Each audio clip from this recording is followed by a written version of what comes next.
You didn't hear anything? Okay. This person I have known since before the centerpiece started. And he's been a student of truth for over 20 years. He loves to share truth and to help uplift others, therefore increasing his own understanding and his experience. So he was one of the first students that graduated as a practitioner under Reverend Sheila. He studied with Reverend Beckwith in California, and then he came here to Philadelphia and took his last year under Reverend Sheila. So he was one of our first practitioners. So I want you to join me in welcoming home our brother, Prakaj.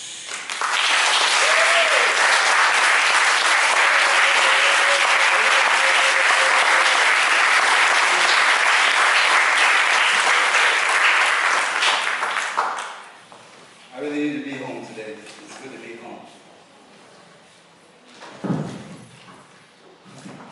I just asked if I had permission to be myself today.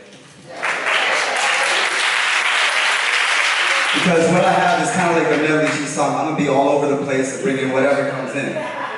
Just be myself. And if you give me that permission, I can do it. Just pick the card. It says, spread your wings. Don't hold back right now. The timing is perfect, and you are ready to soar. Om Purnamida Purnamidam Purna Purnamadachyate Purnasya Purnamadaya Purnameva Vashishyate.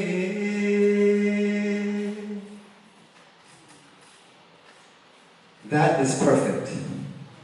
This is perfect. This perfection can only arise with that which is perfect.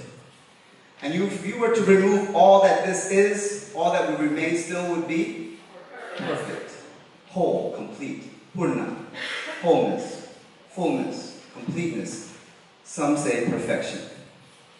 In the beginning, God. We rest with that perfection, that in the beginning, God. Same thing, same principle, right? So, 20 years ago, over 20 years ago, about 20 years ago, I walked into Someplace right here in Philadelphia, right? Carletta was there, Bernice was there. And after all these years, I'm here again, and it's like coming home. I haven't spoken in 7 years. I just started speaking again a couple months ago. And I haven't taught in over 3 years. I just started teaching again a couple months ago. So, and I may not speak again for a while, so I hope somebody gets something out of this today. Because I'm at the precipice right now. I'm in the fire right now. I'm looking at a precipice and I got 2 points to jump from. And I'm ready to jump.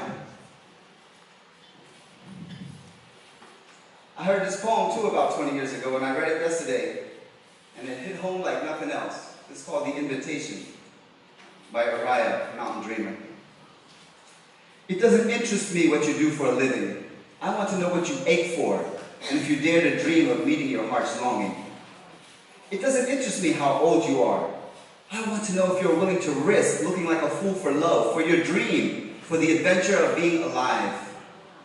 It doesn't interest me which planets are squaring your moon. I want to know if you've touched the center of your own sorrow, if you've been opened by life's betrayal, or have become shriveled and closed from the fear of further pain. I want to know if you can sit with pain, mine or your own, without moving to hide, fade, or fix it. I want to know if you can really be with joy, mine or your own, and if you can dance with the wildness and let the ecstasy fill you to the tips of your fingertips and toes without cautioning us to be careful, to be realistic, to remember the limitations of being human. It doesn't interest me if your story that you're telling me is true. I want to know if you can disappoint another to be true to yourself. If you can bear the accusation of betrayal and not betray your own soul. If you can be faithless and therefore trustworthy. I want to know if you can see beauty even when it's not pretty every day. And if you can source your own life from its presence. I want to know if you can live with failure, yours and mine, and still stand at the edge of the lake and shout to the silver of the full moon, yes. It doesn't interest me to know where you live or how much money you have. I want to know if you can get up after a night of grief and despair and wearied and bruised to the bone and do what needs to be done to feed the children. It doesn't interest me who you know or how you came to be here. I want to know if you can stand at the center of the fire with me. That's what I'm in right there, the center of the fire with me and not shrink back. It doesn't interest me where or what or with whom you've studied. I want to know what sustains you from the inside when all else falls away. I want to know if you can be alone with yourself and if you truly like the company you keep in the empty moments. Freedom isn't free. It's what the few choose to be. Open your third eye and you can see if we are one family. From sea to shining sea, let's be what we can be. Cherish this life and agree that divine is our destiny. Is it fate that has made great this entire planetary state from the beginning until this date? If you're confused, get it straight. Shaping matter with your mind. It's your gift. It's your time. Inspiration makes the rhyme. Can you live by staying in line? Break now free from the chains that bind. It's your gift. It's your time. In letting go, it brings the shine. Don't grow old with stress and worry, living life always in a hurry, got your feathers all fluffed up in a flurry. Fragmentation is the source of your worry. Integration, harmonization of the realization to the vibration brings a sensation of realization. Peace at the center. When will you enter? And here we are at the center of peace. And we're talking about the fire. This is the last one, then I'm going to get going. And I wrote this like last week, and I was sitting in a hotel lobby, and I was just staring at the fireplace. And I was feeling this inner fire that surrounds me. The spiritual fire, it burns within, but watch out, be careful, don't even mess with it. If you give yourself to it, it will burn your effing house down, all the way to the ground. It'll vanish the fear, dissolve the beliefs, inherited concepts, restriction, constriction. Don't worry about the addiction. Living as the herd gets harder and harder.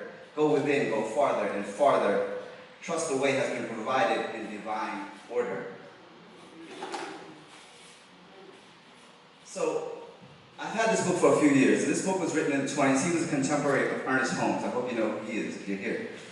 He was a contemporary of Ernest Holmes, and he wrote extensively in the Science of Mind magazine. He's Fyah. He's Fyah. And right in the beginning, what we read today, I just want to talk about that, and then we're going to get into it. He said something about an intellectual understanding just doesn't get it. You can be in the truth teaching for a long time and still stay at an intellectual level. But the intellectual understanding doesn't get it. We need a spiritual understanding. The spiritual understanding comes by entering into the spirit of truth. She talked about my mind is like a mirror. He talks about the mind being a mirror. And a mirror is never broken. A mirror is a mirror. The mirror is doing its job. We think that the mind is sick. The mind ain't sick. The mind is reflecting what's on the mirror, what's in front of the mirror. And so along the way, we have race thoughts, we have race consciousness. We don't really believe in the devil, but if it is, it's probably race consciousness. You have all these smudges that you've inherited. People have just thrown stuff, ideas, beliefs, concepts, and our mirror, we just stuck to it. That's what we see, and that's what we operate off of. But what happens is you enter into the spirit of truth as you time to be still and know the power and the presence within. Do something real quick for a moment. Just close your eyes and focus inside. And start to connect and feel an inner energy and inner presence within you. And then open your eyes real quick. What happened as soon as you open your eyes? As you closed your eyes, what happened is you started sensing this presence, this energy, and then as you stayed with that energy, where the attention goes, the energy flows. Whatever you think upon expands. So as you focus in on the truth of your being, the spirit within you, that energy started to build. But as soon as you open your eyes, whoosh, it dissipated. The build went from, and you only did it for a short period of time. The stronger you get with the practice of just closing your eyes and being with that energy, that presence, whatever you focus upon expands. And so that's when you start entering more and more into the spirit of truth. But what happens is when you sit still and you be still, you take time to just be with yourself, if you truly like the company you keep in those empty moments, what comes to the surface not just is this divine presence. Every pain, every heartache, everything that you're holding in your body that you not want to look at, not want to deal with, comes to the surface as well. See, we like to talk about all the rosy and pink stuff and the light and all that stuff, but we don't want to talk about the yin and the yang, the light and the dark, all aspects of it. It's all oneness, you know? Right? So, as that stuff comes up, then it's like, then the spiritual people are like, oh no, I don't want to deal with that. That's like, I'm going to focus on the light. Right? Yeah? But what happens is, a house divided upon itself cannot stand. And so we integrate it, so you transmute the energies. It's not about getting into the story of what the cause is. We can get a little technical and read book after book trying to figure out the cause and what the problem is. But again, you're focusing on the problem, and what you focus upon expands. So it's not even important to get into the story of it and tell everybody the story of it, because by the time you story of it, you're conceptualizing and you're making it stronger in your mind, and you're recreating what you don't want. But as you enter into this fire, as you enter this spirit of truth, along with the awareness of whatever else is coming up, then that spirit of the divine self, the God consciousness within you, the Christ consciousness, the truth that you are, starts to do the work. See, the problem with metaphysicians is this: they think they got to do it. They think they're in control. There's four things. There's the four M's I call: the mortal, the metaphysician, the mystic, and the master. The mortal, everything is done to them. They blame everybody for everything. They don't take no responsibility for their lives. They're the mortals. They did it to me. They have no responsibility for the mortals. The metaphysicians, they start learning about concepts like the law of attraction and thinking you can believe and that kind of stuff, and they start attracting what they want, and they start focusing their mind on what they want, that nice car or whatever. And it works for a little while, and then it don't work. And it was working before. Now it ain't working. It works until it's supposed to work, and then when it stops working, you need to go to the next level. And the next level is letting go of control, which is the hardest thing for somebody who thinks they have control. The metaphysician, just like the mortal gives up blame and giving away their power, the metaphysician gives up control and thinking they are the power to allowing the power. It's the Father within that does the work. It's the Father within that does the work. The mystic knows it ain't the personality self doing nothing. It ain't the me that I think I am, this illusion self of Prakaj doing nothing. The me is there, and it can become a soul-infused me, or it can be a fragmented me, separated from self. The separation is the only game in town that we're dissolving here. I said, we're either in oneness or we're in separation. Separation breeds fear. Fear breeds restriction. Love breeds expansion. But through the process of life, there's expansion and contraction. Expansion and contraction. Every woman knows that as a child, right? Expansion and contraction in order to give birth to something. And I've been hit by wave after wave. One minute I'm crying, one minute I'm laughing. I mean, I've never cried so much in the last few weeks that I've cried my entire life, and I don't think I ever will again, Of being at a precipice, of really being at, some people call it the menopause stage or whatever. Midlife crisis. Identity crisis. What happens when the you that you think you are is not who you are? When it all starts to break down. So we want the breakthrough, but nobody wants to go through the breakdown. But breakthrough always precedes, breakdown usually precedes the breakthrough. And life breaks you down, builds you back up, breaks you down, builds you back up, breaks you down, builds you back up. You get stronger, smarter, wiser, more magnificent, expressing more of the divinity that you are. And it's all perfect. See, the thing that really blocks us a lot of times is we got kicked out of the Garden of Eden because we partook of the fruit of good and evil. This is good, this is evil. This is good health, this is bad health. No, it's perfect health. It's absolute. There's no a house divided against itself. There's no polarities. We're not dealing with duality. We're doing with not polar opposites. We're doing with the wholeness, the whole spectrum. And don't judge by the appearance. Go beyond the appearance And when you start entering into the spirit truth, there's a vibration, there's a frequency already there of perfect health. It's already there. You don't create it, you just wake up to it. And as you wake up to it, what happens, that frequency, that vibration starts to expand. Here's another exercise to prove my point. Think of your body as a physical body. Now think of your body as spirit. Because there's no spot where God is not. Your body's actually spirit. When you think of anything that's physical, you've separated, you've fragmented. But when you think of your body, see how your body's responding differently now just from the thought? So that little bit of experiment shows you that when you make that switch, you turn on the power and you turn off the power. So it's an awakening to your body as spirit. It's not going to be any more spiritual today than it was yesterday or tomorrow. You know? That's why it says, who by taking thought could add 1 yard, 1 little inch, or 1 little speck, 1 little fragment to the law? Good to see you, Brittany, after all these years. She was there 20 years ago. And so 20 years ago when I came here, man, it's like I was looking for truth. I was hungry for 2 things. I was hungry for truth, and I was hungry to know my purpose in life. What am I here on the planet to do? That's how I showed up at Sound Place, and it was this teaching. You know, there was an affirmation that says, life, you know, leads me to my true purpose in life, or something like that. I was just affirming it for a while. All of a sudden I got this call to go to somewhere. I didn't even know why to go there, but I knew I was supposed to go there, and I showed up at Sound Place. And it led me to my true purpose, man. You know, and then from Sound Place I took spent 4 years doing the basics, and then 2-year training at Agape in California. All of a sudden, me and my brother, and then Reverend Sheila was out there doing the ministerial training. When she completed her ministerial training, me and my brother both came back to Philadelphia and had completed the practitioner training. So me and my brother were the first 2 practitioners here at the Center of Peace. Stayed here for 2 years, then Reverend Sheila got a whole new crew, and I needed to go study some other things, you know, Eastern mysticism and those things, and build my tool chest, you know, and expand my experiences. But this is still home, and I'm here today, and I appreciate being here, at this, especially today at this precipice. So, when you light a fire, you don't start with heavy logs or something that's wet. You start with the easy stuff. You start with what they call kindle. You start with the light, easy stuff. Same thing, the fire of transformation. If you want to transform any area of your life, anything in your life, you start small, start simple. We make it so hard. We put these outrageous expectations, goals on ourselves that you can't live up to, and then you beat yourself up not living up to some outrageous stuff that you wasn't going to live up to in the first place.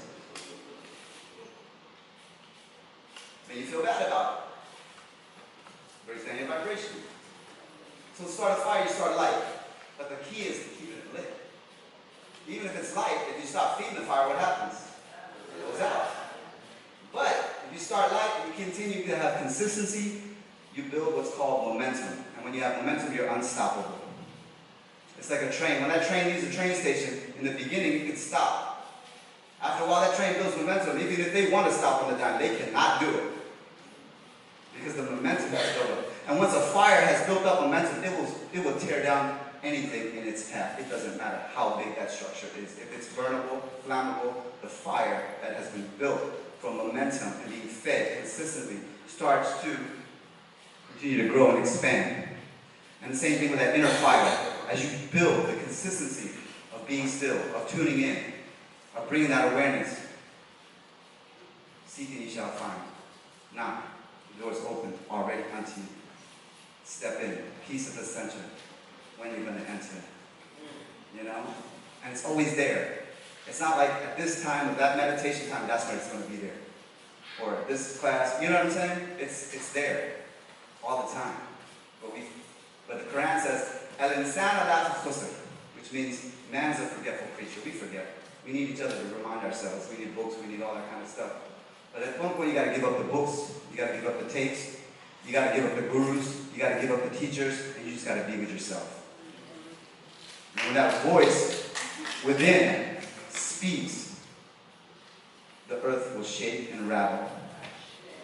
But you will know. And what's happening to me is like the ideas, the concepts, the beliefs that I have are changing. And then any form of control seems very imposing upon me. But my auric field feels like it's expanding wider. And my old life, I don't fit my old life anymore. And I'm in a precipice now where I'm about to walk away maybe from an estate, a multi-million-dollar estate, and start fresh and create again. But I trust the divine process. I trust my life, and everything that has happened up until this moment has built me to the point where I can now jump. I don't know if that's going to be the case right now. I'm just playing, but I'm at the crossroads, the left road and the right road right now. And that one road I already showed you that one option. The other option really is not doable for me because it requires me giving up my values and accepting somebody else's control of my life. I can't do that. I'm going to just turn 48.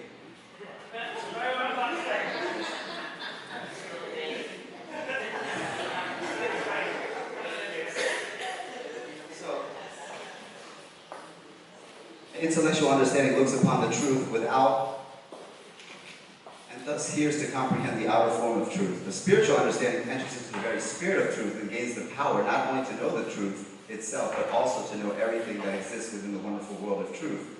See, I talked about the mirror in the beginning, right? The smudges on the mirror. Now, what do we want? We want to clean the smudges of the mirror so that that which is within us, that which is the truth of us, can just be reflected on the outside as within, so without, right? And so, how do you clear the mirror? How do you clean the mirror? I want to see if anybody's paying attention. How do you clean the mirror?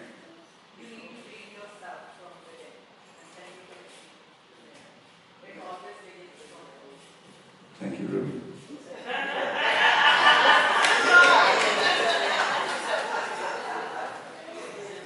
So, what I was talking about is entering into the spirit of truth and building that fire. And that fire starts to clear the mirror. You know, and she's correct, too. Women are always right, especially your wife. She's always right.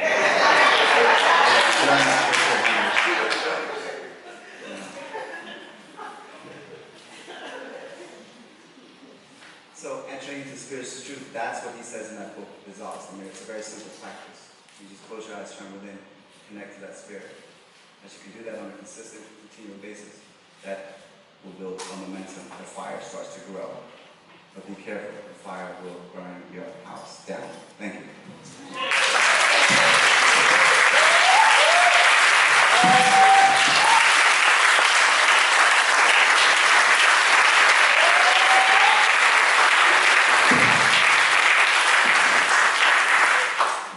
So let's just close our eyes, take a breath.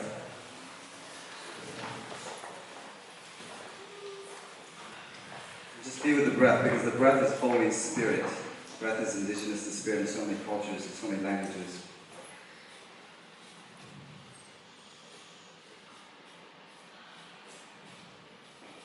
And the breath is always the now. You can't breathe in the past, or you can't breathe in the future. You can only breathe now.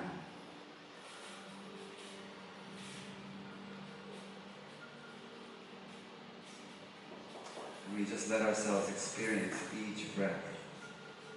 The depth of each breath. Natural, not forced. Just being with the breath. And letting the breath connect us to all that is. To the oneness. To the peace. To the tranquility within. Peace at the center. It's right here, right now that we enter.